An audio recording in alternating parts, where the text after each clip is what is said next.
Monsoon के season में आपने लाइटनिंग एंड थंडर स्टॉर्म देखा और सुना होगा, बट इसके पीछे का क्या कारण है? क्यों इतनी तेज बिजली कड़कती है और बादल गरजते हैं? एक्चुअली नेचर में दो तरह के चार्ज पार्टिकल्स होते हैं, positive charge and negative charge. ये दोनों अपोजिट होने के कारण एक दूसरे को अट्रैक्ट करते हैं। इनके अट्रैक्शन से दोनों में टकराहट होती है और लाइटनिंग बनती है। सी स्टॉर्म क्लाउड के अंदर icy crystals and heavy ice pellets means बर्फ के गोले मौजूद होते हैं जो टर्बुलेंस या उग्रता के दौरान कॉन्स्टेंटली एक दूसरे से टकराते हैं, जिससे फ्रिक्शन या घर्षण होता है। And this friction transfer electrons. Smaller ice crystals positive charge हो जाते हैं और क्लाउड के टॉप की ओर राइज कर जाते हैं, while heavy ice pellets negative charge हो जाते हैं और क्लाउड के बॉटम की ओर सिंक कर जाते हैं। ये अपोजिट चार्ज पार्टिकल्स एक दूसरे को अट्रैक्ट कर लाइटनिंग डिस्चार्ज करते हैं, और ये लाइटनिंग डिस्चार्ज तीन तरीकों से होता है: with in the clouds, between the clouds and between the cloud and ground. Let's understand one by one. First,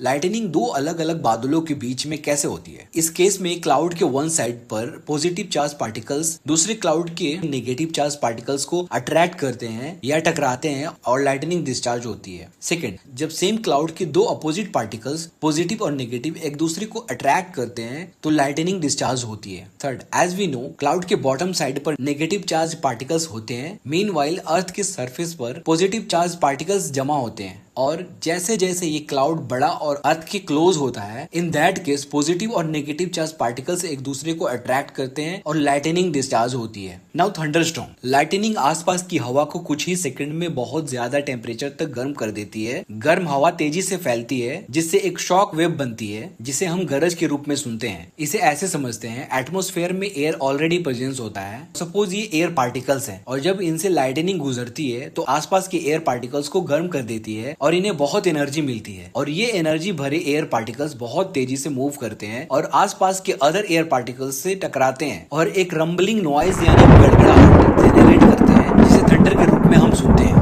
light travel faster than sound, इसलिए हमें लाइटनिंग पहले दिखाई दे देती है और थंडर बाद में सुनाई देती है। अगर लाइटनिंग ह्यूमन को स्ट्राइक कर जाए तो massive current heart, lungs and central nervous system को डैमेज कर देता है। इंटेंस हीट से स्किन बर्न भी होता है, जिसे लीचेनबर्ग कहते हैं। स्टेप पोटेंशियल से मैक्सिमम ह्यूमन और लाइव स्टॉक की जान जाती है। Every year 2500 death is caused by lightning. For more such information stay tuned to the geography times. Thank you.